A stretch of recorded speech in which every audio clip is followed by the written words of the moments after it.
Joy University, best emerging university in South India. For admissions, contact. Welcome to I dream. నేను దేశ్రీ. Present మనతో ఉన్నారు women social activist Krishnakumari గారు. మాట్లాడదాం.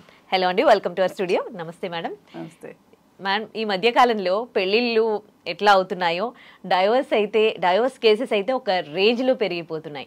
అసలు నెలల తరబడి కూడా కాపురం చేయట్లేదు, ఇలా పెళ్లి చేసుకుంటున్నారు, అట్లా డైవర్స్ అయిపోతున్నాయి. ఎందుకు డైవర్స్ కేసెస్ పెరిగిపోతున్నాయి అంటే అండర్స్టాండింగ్ లేకపోవడమా భార్యాభర్తలకి? అసలు పెళ్ళైనాక భార్యాభర్తలు కలిసి ఉండాలంటే ఇద్దట్లో ఎలాంటి చేంజెస్ రావాలంటారు? ఎలా ఉండాలి అసలు? ఇప్పుడు డివోర్స్ ఎక్కువ అవుతున్నాయి, పర్సంటేజ్ ఎక్కువ అవుతున్నాయి అనే దానికంటే కూడా ఎక్కువ పెళ్ళిళ్ళు అవుతున్నాయి. అలా కూడా మాట్లాడుకోవచ్చు. ఎక్కువ పెళ్ళిళ్ళు అవుతున్నాయి కాబట్టి ఎక్కువ డివోర్స్లు. జనాభా పెరుగుతున్నారు, పెళ్ళిళ్ళు ఎక్కువ అవుతున్నాయి, డివోర్స్లు ఎక్కువ అవుతున్నాయి. అయితే ఇక్కడ డివోర్స్లు ఎక్కువ అవడానికి కారణం జీవితం అంటే ఇదే, ఇలాగే ఉండాలి. ఇప్పుడు బాల్యం లేకుండా అయిపోతుంది పిల్లలకి.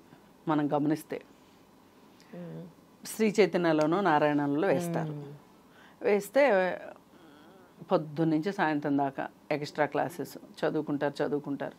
ఒక ఆట స్థలాలు లేవు, ఏమి లేకుండా మార్కులు. వాళ్ళని ఎంతసేపు అంటే ఈ విషయం జీవితంలో ఎలా ప్రభావం పడుతుంది అని మీకు డౌట్ రావచ్చు. కానీ ఇక్కడ నువ్వు సక్సెస్ కా అని చెప్పి మన బ్రెయిన్ని మీద రుద్దుతున్నారు. మార్కులు అయిపోతుంది. 10th వరకు ఊపిరాడకుండా చదివిస్తున్నారు. 10th అయిపోయిన తర్వాత 10thలో మంచి మార్కులు వచ్చేసేస్తాయి. వచ్చిన తర్వాత ఎక్స్పెక్టేషన్స్ బాగా పెరిగిపోతాయి. ఫ్యామిలీలోనూ పెరిగిపోతాయి, వీళ్ళల్లోనూ పెరిగిపోతాయి. ఒకవేళ వీళ్ళకి రాకపోతే కూడా తల్లిదండ్రులు ఏమంటారంటే, నీకోసం మేము అంత చేసాం, ఇంత చేసాం. మా పేరెంట్స్ అయితే మాకు 2 జతల బట్టలే ఇచ్చేవాళ్ళు. అసలు చెప్పులు మేము అడిగితే, మా చిన్నప్పుడు అసలు చెప్పులు లేకుండా చాలా సంవత్సరాలు బతికాము. చెప్పులు అంటే ఏంటో తెలియదు, సినిమా అంటే ఏంటో తెలియదు. ఒక గోల్డ్ స్పాట్ తాగడానికి ఎంత పోరాటం చేశామో మేము. అంటే మా వాళ్ళ దగ్గర ఉండేవి కాదు. మేము ఇంటి పని చాలా చేసేవాళ్ళము. వ్యవసాయం కుటుంబాలు అయితే మేము చాలా వ్యవసాయం పనులు చేసాము. ఇలా మీరు హాయిగా ఉన్నారు. మీకేం పని ఉంది? ఇప్పుడు స్కూల్కి వెళ్ళడం రావడమే కదా. ఆ చదువుకోవడానికి కూడా సరిగ్గా చదువుకోరా? మీకు మార్కులు రావా? ఇలా పిల్లల్ని ఇలా రుద్ది ఇంకా 10th అయిన తర్వాత నువ్వు ఇంజనీరే అవ్వాలి, నువ్వు డాక్టరే చదవాలి, నువ్వు ఇది అవ్వాలి, అది అవ్వాలి అని చెప్పి వాళ్ళని మళ్ళీ ఇంకొక 2 సంవత్సరాలు ఈ ఇంటర్మీడియట్ అయిపోయాక ఇంజనీరింగు ఎంబీబీఎస్ ఇవి అయిపోయిన తర్వాత ఇంకప్పుడు ఉద్యోగం వస్తుంది. ఉద్యోగం వచ్చిన వెంటనే ఇంకా ఉద్యోగం రావడం ఒక పెద్ద క్వాలిఫికేషను. పెళ్ళి చేసేస్తారు. ఈ మొత్తం ప్రాసెస్లో ఎక్కడైనా సరే ఈ అబ్బాయికి లైఫ్ అంటే ఎంటర్టైన్మెంట్ ఉంటుంది, లైఫ్ అంటే ఎంజాయ్మెంట్ ఉంటుంది, లైఫ్ అంటే ఒక నా గురించి నేను ఆలోచించుకునేది, నా ఇష్టం అనేది ఒకటి ఉంటుంది, నా ఇష్టం ప్రకారం నేను నడుచుకునేది ఒకటి ఉంటుంది, నా కోసం నేను టైం పెట్టుకునేది ఉంటుంది. ఇవేవి ఉండవు ఈ పరుగులో. ఇంకిప్పుడు పెళ్ళి అనేసరికి ఇంకా పెళ్ళి అయితే రిలాక్స్ అయిపోవచ్చు. ఎంత రిలాక్స్ అయిపోవచ్చు అంటే, వీడు చిన్నప్పటి నుంచి వాళ్ళ అమ్మని చూస్తాడు. వాళ్ళ అమ్మ వాళ్ళ నాన్న మాట ఎట్లా వినేది చూస్తాడు. వాళ్ళ నాన్న ఏం చెప్తే చేస్తుంటుంది వాళ్ళ అమ్మ పైకి కనిపి. ఇప్పుడు కొంతమంది ఉమెన్ డామినేషన్ ఫ్యామిలీస్ కూడా ఉంటాయి, నేనేం లేవు, అందరూ ఉమెన్ అంతా బానిసలా ఉన్నారని నేను అనట్లా. పైకి కనిపించేది ఎలా కనిపిస్తుంది? వంట పని చేస్తుంటుంది, అన్ని పెడుతూ ఉంటుంది, ఇంటికి వస్తే చుట్టాలను చూసుకుంటూ ఉంటుంది. అంటే ఒక వైఫ్ని ఇదే ప్యాటర్న్లో ఊహించుకుని ఉంటాడు ఇతను. పైగా మరి ఈ కాలంలో ఇంత చదువుకున్న తర్వాత చదువుకున్న అమ్మాయి వస్తుంది ఇతనికి కూడా. ఇప్పుడు మగపిల్లలతో పాటు ఆడపిల్లలను కూడా బాగా చదివిస్తున్నారు కదా ఇప్పుడు. చదువుకున్న అమ్మాయి వస్తుంది. చదువుకున్న అమ్మాయి వచ్చిన తర్వాత చదువుకున్న అమ్మాయి వాళ్ళ అమ్మలాగా ఎలా ఉంటుంది? ఉండదు. పైగా చిన్నప్పటి నుంచి వీడు కంపారిజన్లో పెరుగుతూ ఉంటాడు. వాడికి అన్ని మార్కులు వచ్చినాయి, వీడికి ఇన్ని మార్కులు వచ్చినాయి, నీకు ఇన్నే మార్కులు వచ్చినాయి అని. వీడు పెళ్ళైన తెల్లారి నుంచి మొదలెడతాడు. ఏమంటాడు? మా అమ్మలాగా నువ్వు వంట చేయట్లేదు. వంట దగ్గర ఫస్ట్ స్టార్ట్ అవుతుంది. ఇంటికి వచ్చిన వాళ్ళకి మంచినీళ్ళు ఇచ్చే దగ్గర నుంచి మొదలవుతుంది. ఈమెకు పక్కన ఆఫీస్ మొదలవుతుంటుంది. ఇప్పుడు పెళ్ళికి వెళ్ళాలి అంటే మీ చుట్టాల పెళ్ళికి వెళ్ళాలా, మా చుట్టాల పెళ్ళికి వెళ్ళాలా, ప్రతి విషయంలోనూ అత్తగారింటి సైడు రిలేటివ్స్ ఇంటికే, అంటే ఒకే రోజు 2 పెళ్ళిళ్ళు వచ్చాయనుకోండి, ఆబ్వియస్లీ అటు సైడే ప్రియారిటీ ఇస్తారు. ప్రయారిటీ.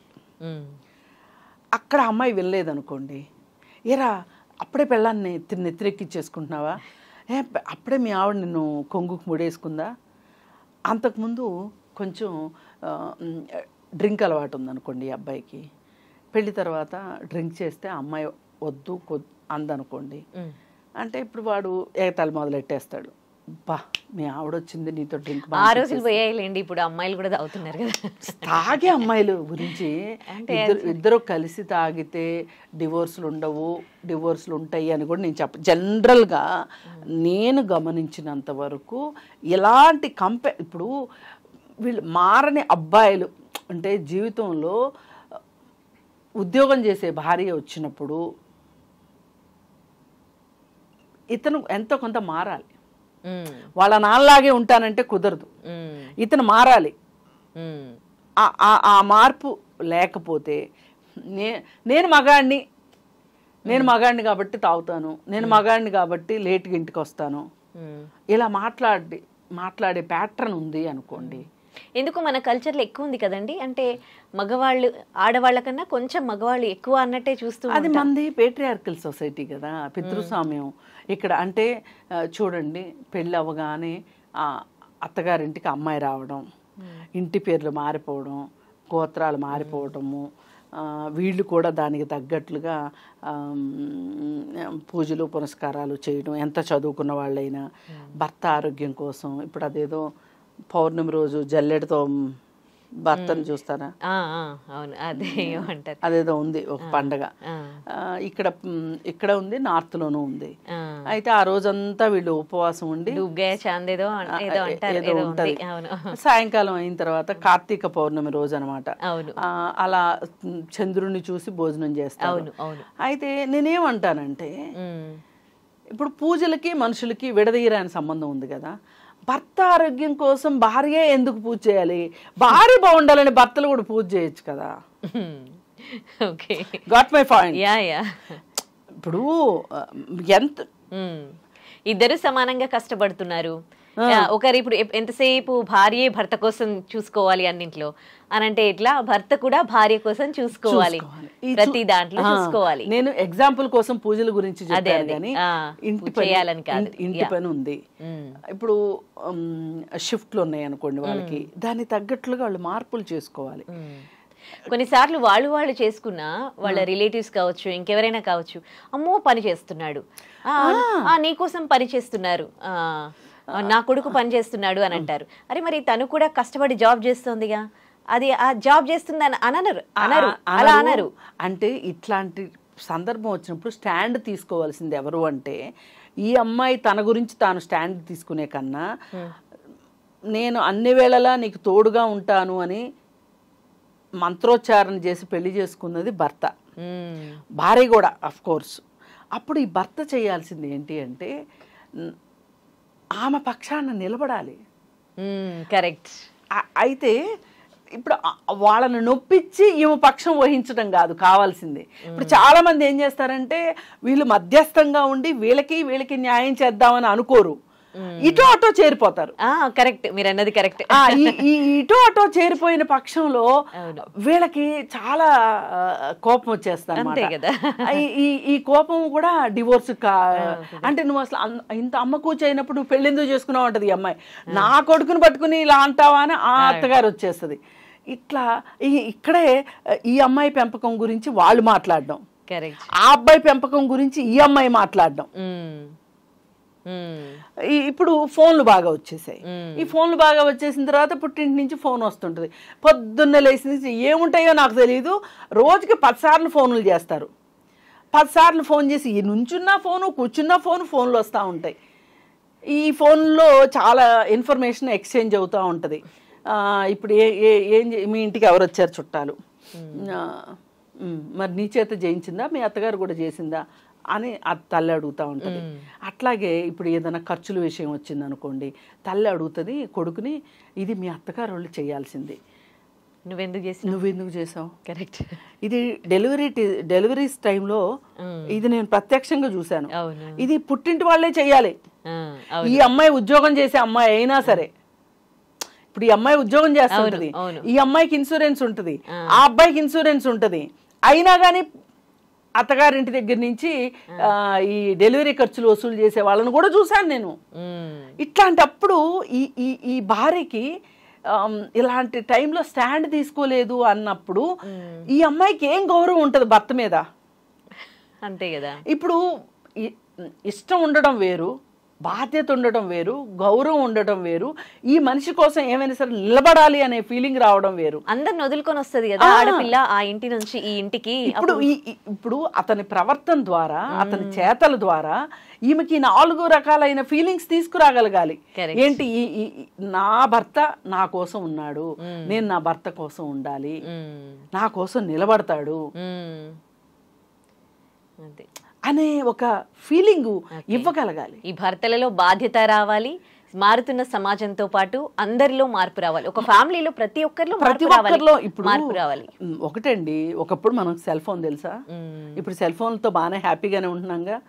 ఇంకా మా అప్పుడు ఇలా అంటారే, వాళ్ళని చూస్తే నాకు వీళ్ళని తీసుకెళ్ళేదని అడవిలో వదిలిపెట్టి రావాలనిపిస్తుంది. మా అప్పుడలా మీ అప్పుడెలా కాదు, కాలం మారిపోయింది. నువ్వు మీ అత్తగారి టైం కన్నా నీ లైఫ్ లో చాలా చేంజెస్ వచ్చాయి. అలాగే నీ కోడల లైఫ్ లో ఇంకా చేంజెస్ వస్తాయి, రేపు వాళ్ళకు పుట్టే పిల్లల లైఫ్ లో ఇంకా చేంజెస్ వస్తాయి. కరెక్ట్. అందుకోసం ఏంటంటే మార్పుని ఎవరైతే స్వాగతిస్తారో, అవసరాలు ఎప్పటికప్పుడు ఛాలెంజెస్ మారుతూ ఉంటాయి లైఫ్లో, వాటిల్ని అబ్జర్వ్ చేసుకుని అర్థం చేసుకుని దానికి తగ్గట్లుగా లైఫ్లో సమస్యల్ని పరిష్కారం చేసుకుంటారో వాళ్ళ లైఫ్లో జీవితాల్లో డివోర్స్ అనే మాటే రాదు. ఎవరైతే నేనున్న చోటే ఉంటా, అన్నీ నా చుట్టూకు రావాలి అనుకుంటే మట్టుకు మారని మనుషులు ఏమైనా సరే మారాల్సిందే, నేను మారాను, నా హక్కు ఇది అనే వైఫ్ ఉన్నప్పుడు ఖచ్చితంగా అది డివోర్సే కూర్చుంటుంది. స్టాండ్ తీసుకోవాల్సిన దగ్గర స్టాండ్ తీసుకోవాలి. కరెక్ట్. అది తీసుకొని వాళ్ళ దగ్గరే ఈ పేచీలు వస్తున్నాయని నేను చాలా గమనించాను. అలాగే భార్యలు కూడా స్టాండ్ తీసుకోవాల్సిన పరిస్థితులు ఉంటాయి. అండ్ కేవలం భర్తల మీదే మనం భారం వేయటం కాదు, ఇట్లా అండర్స్టాండింగ్తో ఎవరైతే ఉంటారో వాళ్ళ మధ్యలో డివోర్స్ అనే టాపిక్కే ఉండదు. రైట్. చాలా చక్కటి పరిష్కార మార్గాలు తెలియజేశారు. Thank you.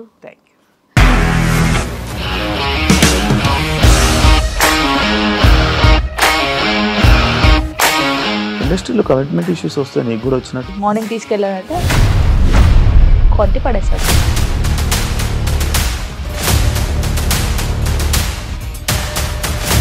ఒక్కళ్ళు కూడా చూడలేదు ఈ సినిమా అని చెప్పడానికి కూడా చాలా ధైర్యం కావాలి. అది నిజం కదా, దాంట్లో ధైర్యం ఏంటి? నెక్స్ట్ డే ప్లేట్ మార్చేస్తే తప్పు కదా. As of now we are comfortable this అని నేను అనుకుంటున్నాను. రష్మిక గారిది మీది ఒకే ఊరు అంట కదా. నీకు కోపం వచ్చిందంటే బాగా తిట్టేత్తరా? తిట్టేద్దామండి. నిజంగా గేమ్ ని ఎలా చేంజ్ చేయగలిగారు? ఏపీఎస్ఎఫ్సి వాళ్ళకి 6 నెలల్లో నేను 6 లక్షలు కట్టా. బిజినెస్ చేయాలనుకుంటే it is as difficult as riding a tiger.